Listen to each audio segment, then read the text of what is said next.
સુરત શહેરના Varachha police station વિસ્તારમાં જૂની બોમ્બે હાઉસિંગ માર્કેટમાં આવેલ એક ફ્લેટમાં ગુજરાત હાઉસિંગ બોર્ડમાં 3 તારીખે સાંજે 7 થી 9 વાગ્યા દરમિયાન ઘરફોડ ચોરી થવા અંગેની ફરિયાદ વરાછા પોલીસ સ્ટેશનમાં નોંધાયેલ હતી। માનનીય પોલીસ કમિશનર શ્રી સુરત શહેર Anupamsinh Gehlot sir, special CP sector 1 sir તેમજ ડીસીપી ઝોન 1 સરના માર્ગદર્શન અને સૂચના મુજબ વરાછા પોલીસ સ્ટેશનના ઇન્સ્પેક્ટર શ્રી ગ્રાબાણી તથા સર્વેલન્સની ટીમ તેમજ પોલીસ સ્ટેશનની અન્ય ટીમો આ ગુનાનો ભેદ ઉકેલવા માટે કાર્યરત હતી અને સદરુ ઘરફોડ ચોરીની હકીકત જોતા ફરિયાદીશ્રીએ પોતાના ઘરેથી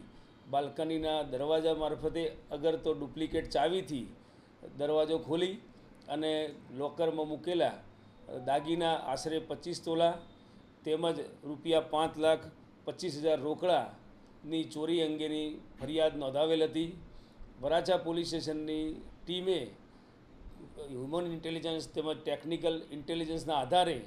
આ ગુનાનો ભેદ ઉકેલી કાઢેલ છે અને આ ગુનાના કામે ઘરફોડ ચોરી કરનાર ઈસમ રમેશ હીરાલાલ જૈન નાવને ધરપકડ કરેલ છે અને મજકૂર આરોપીએ ફરિયાદીના ઘરેથી ડુપ્લિકેટ ચાવી બનાવી અને રૂપિયા 4,50,000 રોકડા તેમજ 259 ગ્રામ સોનાના દાગીના જેની કિંમત 15,53,760 તેમજ